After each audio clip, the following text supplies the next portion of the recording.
ស្វាងយើងខ្ញុំប្រណិធានទូកប្រណំទើបអញ្ជើញស្រេចក្រុងវេលីកំហែងប្រតិពីឯសូលចម្ពូទ្វីបា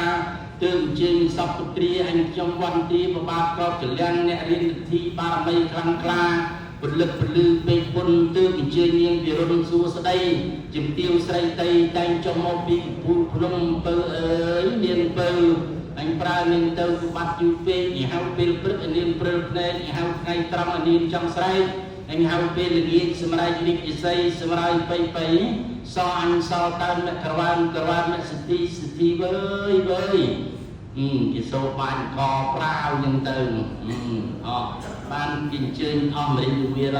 អានឹងយកទៅសែនមរិញវាលអីគេបាចស្កប្រាប់គេសូបលៃដូចមិញហ្នឹង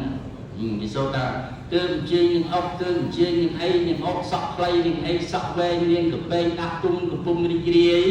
ស្រីតូនបងហើយនាងកុំដើរលេងកដងព្រៃឬសូត្រស័ក្តិអត់ពីយំរវឹងរវើយក្រែងនាងវែងដល់លបែងឋានហើយស្បាយនាងរាជូននាងត្រឡប់យាត្រាមកឋានហើយរា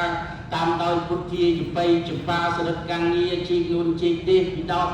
រាយនមោពុទ្ធាយៈមគ្គសិទ្ធិវើយអានឹងគេខ្សែស្គរគ្រាប់ខ្សែកអីគេបាចមុខរោងលខោនទៅសាក់ដាក់សំដែងកំប្លែងសើចនិយាយធ្លាក់ស្លាតាធ្លាក់បរិយនឹងគេសម្រាប់ស្នេហ៍ហៅស្នេហ៍គោមានចាប់ប្រុសស្រីគាត់បីមកនឹងសូមបានមិនមែនដំបាច់បាយក្រុងពលីទេយកជាស្នេហ៍បានទៀត